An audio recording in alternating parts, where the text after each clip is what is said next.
When a colleague makes a mistake and apologizes, you immediately feel the pressure to respond and resolve the social tension. Your first instinct is likely to wave the error away. It feels easier to smile, say no worries, and smooth things over to protect the relationship. Now, linguists call this the politeness trap.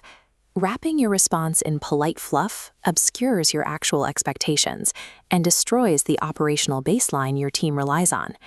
This creates what psychologists call extraneous cognitive load. By burying your needs under pleasantries, you force the listener to guess what they are supposed to do next to fix the issue.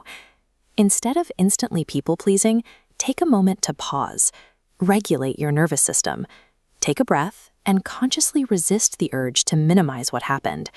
Accepting an apology poorly degrades your team's standards. Handling it correctly builds genuine accountability and psychological safety.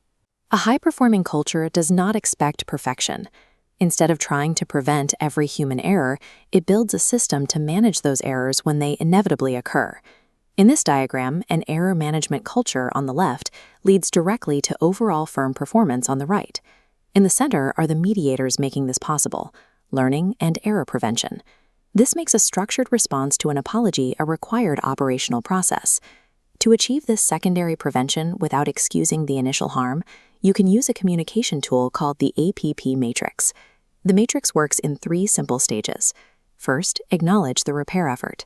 Second, pivot to the standard. And third, progress to the next action.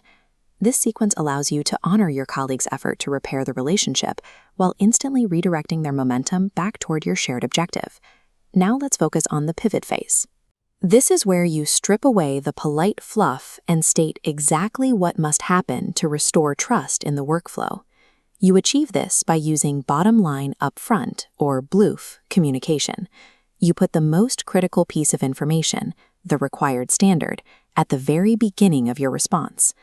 Look at this photograph of an air traffic controller at work. In high-stakes environments like aviation, teams rely exclusively on precise, constraint-based communication.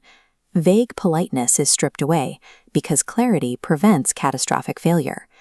You can bring this precision to your office by using strict if-then and when-then statements. For example, you can reply, "Thank you for the apology. Going forward, when a delay happens, then I need an update that day so we can maintain our timeline." By re-anchoring the parameter, you shift the dynamic. This is no longer about a personal grievance. It is about agreeing to a shared objective standard. The final mandatory step of this interaction is the clean slate protocol. Once you set the new parameter, you formally accept the apology and leave the error in the past. Weaponizing past mistakes in future conflicts destroys psychological safety. If your team members are afraid of having previous errors held against them, they will start hiding their mistakes.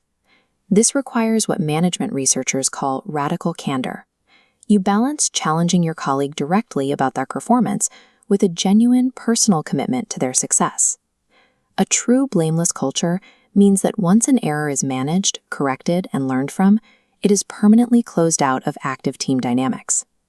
Refusing vague politeness, setting a clear operational boundary, and granting a clean slate ensures a single breakdown actually leaves the team more resilient than it was before the mistake happened.